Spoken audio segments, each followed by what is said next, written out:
First day जो है normal year में वो आता है 53 बार यानी कि 53 टाइम्स। 53 टाइम्स आता है कौन? पहला दिन नॉर्मल ईयर में। पहला दिन अगर आप देखोगे लीप ईयर में, यहाँ पर ट्यूसडे लिया, आप कोई भी ले सकते हो, कोई भी दिन हो सकता है ना। अब यहाँ पर हमने ट्यूसडे लिया, पहला दिन एक तो 52 टाइम्स आएगा क्योंकि 52 वीक्स है, और एक बार आएगा है ना, यहाँ पर 53 टाइम्स आता है। 3 टाइम्स फर्स्ट डे आकर 53 टाइम्स। दोस्तों आज के लेक्चर में हम डिस्कस करेंगे कैलेंडर का पार्ट 5। पिछले लेक्चर्स में हमने देखा था नॉर्मल ईयर, लीप ईयर, और नॉर्मल ईयर में कितने ऑड डेज होते थे वो भी हमने डिस्कस किया, और लीप ईयर में कितने ऑड डेज होते हैं ये भी हमने डिस्कस किया है। अब आज के लेक्चर में हम डिस्कस करेंगे कि कल ही हमने लेक्चर में पढ़ा था कि नॉर्मल ईयर जो है, नॉर्मल ईयर इसमें पहला दिन यानी कि फर्स्ट डे और जो लास्ट डे है वो इक्वल होते हैं। ये हमने कल ये कंसेप्ट पढ़ा था, ठीक है।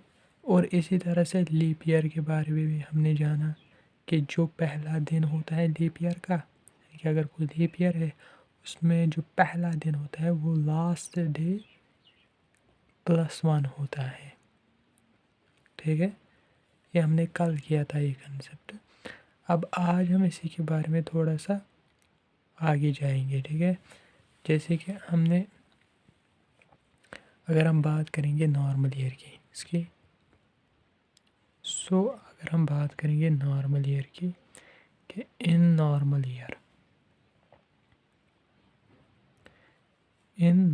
ईयर हमें पता है 365 डेज होते हैं, है ना। नॉर्मल ईयर वो ईयर जिसमें यूजुअली 365 डेज हम मान के चलते हैं। और हमने कहा था, हमने पिछले लेक्चर में भी देखा कि 365 डेज में कितने वीक्स होते हैं? 52 वीक्स, और प्लस एक दिन बचता है जिसे कहते हैं ऑड डे। एक ऑड डे होता है नॉर्मल ईयर में, ठीक है। हमने पिछले लेक्चर्स में डिस्कस किया था। तो मान के चलते हैं, अब हमने कहा ना यहाँ पर कि नॉर्मल ईयर में फर्स्ट डे लास्ट डे के बराबर होता है।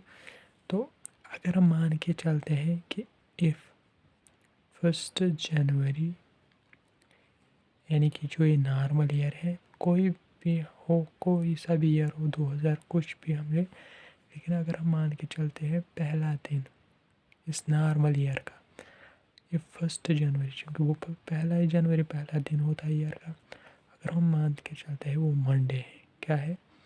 मंडे, पहला दिन मंडे है। तो क्या होगा, जो पहला वीक होगा ना वो स्टार्ट होगा मंडे से लेके कहाँ तक? संडे तक, है ना। अगर पहला दिन मंडे है यानी कि ईयर का पहला दिन मंडे है, जाहिर सी बात है मंडे टू संडे वीक चलेगा ना। दूसरा वीक जो है वो भी कहाँ से चलेगा? मंडे से संडे तक, है ना, 7 दिन। इसी तरह से तीसरा वीक, इस तरह से जो 52वां वीक, क्योंकि 365 डेज में 52 वीक्स है, 52 वीक्स है। तो लास्ट वाला वीक यानी कि 52 वाला वीक जो है वो भी मंडे से संडे तक जाएगा, है ना। इसी तरह से रिपीटली, क्योंकि इस ईयर में 365 डेज है, मीनस 52 वीक्स होंगे, और 52 वीक्स इस आर्डर में चलेंगे, मंडे से संडे, मंडे से संडे। और जो अब लास्ट वाला वीक होगा इस नॉर्मल ईयर में वो क्या चलेगा? मंडे से संडे तक।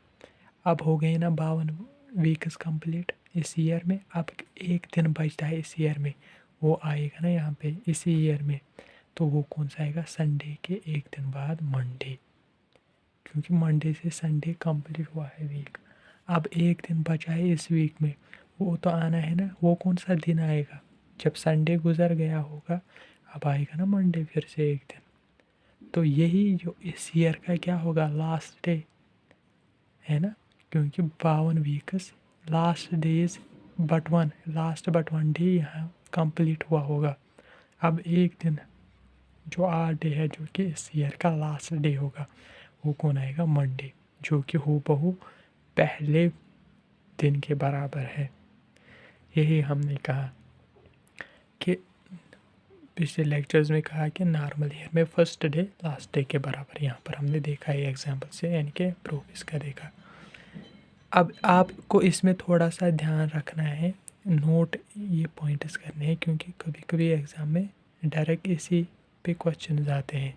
क्या नोट करना है कि अगर आप देखोगे ना, हमने कहा 365 डेज़ यानी कि नॉर्मल ईयर में 52 वीक्स होते हैं।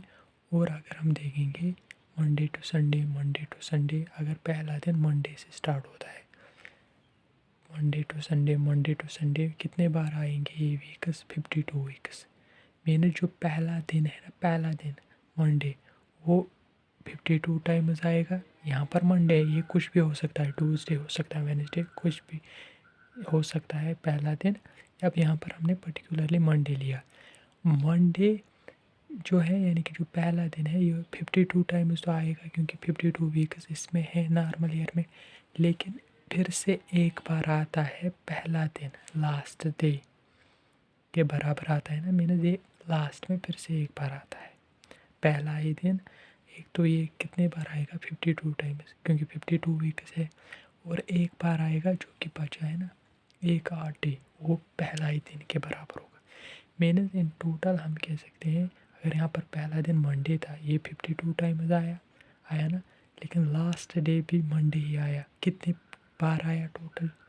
मंडे 53 टाइम्स, क्योंकि यहाँ पर 52 वीक्स में आया ना 52 टाइम। और फिर से लास्ट डे यही मंडे आया, मैंने से 53 टाइम्स आया नॉर्मल ईयर में, आया ना।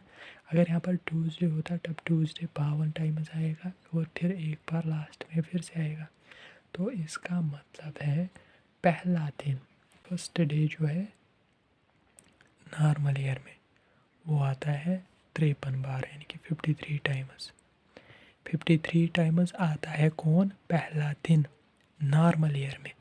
और दूसरी बात, बाकी सारे डेज, अगर ट्यूसडे से यहाँ पर देखेंगे, ट्यूसडे से संडे तक बाकी सारे 52 टाइम्स आएंगे। यही पहला ऐसा दिन है जो कि लास्ट में फिर से यही पहला ही दिन आएगा, क्योंकि एक और डे है, तो बाकी सारे रिमेनिंग डेज 52 टाइम्स आएंगे, है ना। ट्यूसडे यहाँ पर भी आएगा, इस वीक में, पहले वीक में भी, दूसरे वीक में भी, तीसरे में भी, और 52th वीक में भी, 52th वीक में भी क्या आएगा? ट्यूसडे। ठीक है।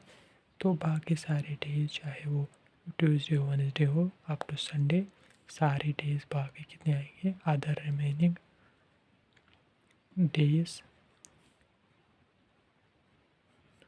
आकर 52 टाइम्स। ठीक है।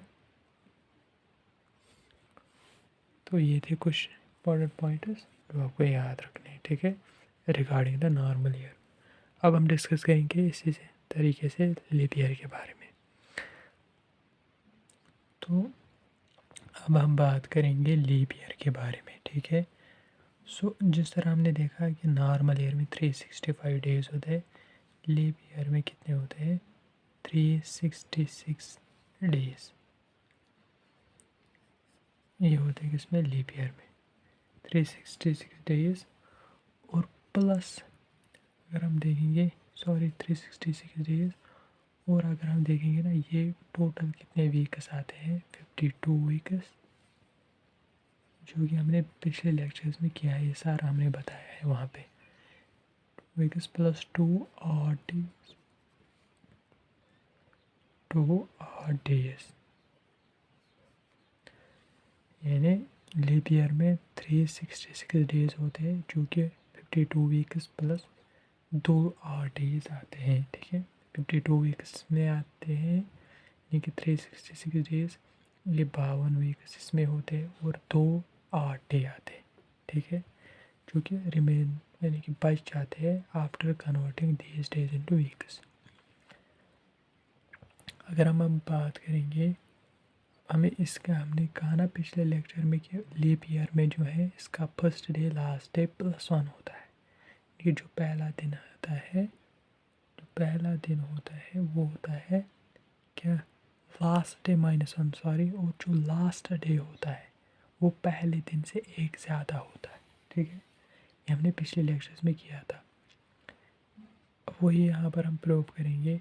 मान के चलते हैं कि 1 जनवरी जो है वो है क्या, मान के चलते ट्यूसडे है। क्या है? ट्यूसडे। तो जो पहला वीक है वो स्टार्ट होगा ट्यूसडे टू मंडे, है ना, 7 दिन, ट्यूसडे टू मंडे। जो दूसरा वीक होगा वो भी होगा ट्यूसडे टू मंडे, है ना, 7 दिनों का वीक होता है। फिर जो इसी तरह से, क्योंकि इसमें 52 वीक्स है, 52 वीक्स है, जो लास्ट वाला वीक होगा 52th वीक, वो भी ट्यूसडे से लेके मंडे तक चलेगा, है ना। इसी तरह से, क्योंकि स्टार्ट होता है वीक ट्यूसडे से, मंडे पे ख़त्म, ट्यूसडे पे स्टार्ट, मंडे पे ख़त्म, ट्यूसडे पे फिर से स्टार्ट। जो ये 52th वीक होगा ये भी ट्यूसडे से स्टार्ट और मंडे पे ख़त्म हो जाएगा। लेकिन फिर से 2 दिन इस साल में बचते हैं, तो वो जो लास्ट वाला दिन यानी कि मंडे के बाद 2 दिन बचते हैं, 8 डेज। तो वो 2 दिन उसके होंगे, मंडे के बाद आएगा ट्यूसडे, तो फिर उसके बाद आएगा क्या, वेडनेसडे, है ना। तो अगर आप देखोगे ना यहाँ पे गौर से देखोगे, जो पहला दिन है, पहला दिन क्या वो लास्ट दिन के बराबर आया? ये हमने साल का पहला दिन लिया, हमें पता नहीं कौन सा साल है, हमने जनरल में लिया कि अगर साल का पहला दिन कौन होता है, 1 जनवरी, हमने वो लिया ट्यूसडे। तो उसी हिसाब से अगर ये देखोगे ना लास्ट डे वो क्या आया, उससे एक ज़्यादा, मीन्स लास्ट डे जो हमने पिछले लेक्चर में आपको बताया था नोट करने, लास्ट डे लीप ईयर में किसके बराबर आया, वेडनेसडे जो कि पहला दिन से आगे है, एक ज़्यादा है, मीन्स फर्स्ट डे +1 है, यही बिल्कुल यही है ना। तो अगर देखोगे पहला दिन लास्ट दिन से एक कम आता है, या लास्ट दिन पहले दिन से एक ज़्यादा होता है, दिन आगे होता है, ठीक है।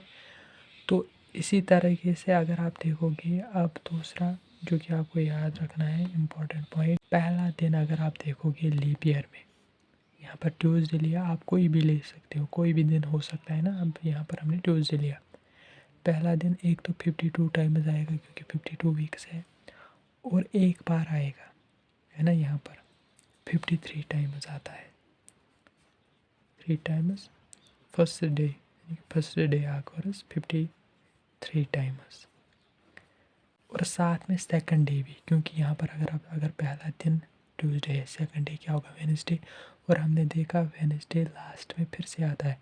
एक तो इन 52 वीक्स में 52 टाइम्स दूसरा दिन वेडनेसडे आएगा, लेकिन आखिरी दिन भी वही वेडनेसडे आ रहा है, इसका मतलब दूसरा दिन भी क्या आता है, 53 टाइम्स, 53 टाइम्स आता है सेकंड डे भी, किसमें, लीप ईयर में, जबकि नॉर्मल ईयर में ऐसा नहीं होता था।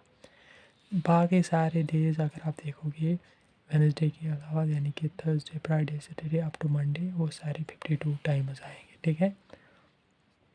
अदर डे, रिमेनिंग डेज जो है वो आ जाएंगे कितने बार, डेज आकर्स 52 टाइम्स, ठीक है। ये था इसके बारे में एक कंसेप्ट जो कि बहुत ही इम्पॉर्टेंट है, इस पे बहुत सारे क्वेश्चन आते हैं एग्ज़ाम्स में, और आगे हम वो क्वेश्चंस भी डिस्कस करेंगे। और आपको यही ध्यान में रखना है कि लीप ईयर में जो पहला दिन होता है वो लास्ट डे के बराबर होता है या उससे एक ज़्यादा। इस तरह से नॉर्मल ईयर में जो है उसमें क्या होता है, फर्स्ट डे जो है वो लास्ट डे के बराबर होता है, जबकि लीप ईयर में लास्ट डे फर्स्ट डे +1 होता है। और ये पॉइंट कि फर्स्ट डे आता है 53 टाइम्स, सेकंड डे आता है 53 टाइम्स, और बाकी सारे डेज 52 टाइम्स, इनके सब लीप ईयर। नॉर्मल ईयर के बारे में क्या है वो हमने देखा कुछ मिनट्स पहले ही, ठीक है। सो आई होप कि आपको ये लेक्चर समझ आ चुका होगा। कहीं पे भी अगर कोई भी कंफ्यूजन होगा आप कमेंट कर दीजिएगा, मैं वहाँ पे वो डाउट क्लियर करने की कोशिश करूँगा, ठीक है। सो सब्सक्राइब द चैनल और दोस्तों तक ये वीडियो शेयर करिएगा ताकि वो भी बेनिफिट पा सके। ओके।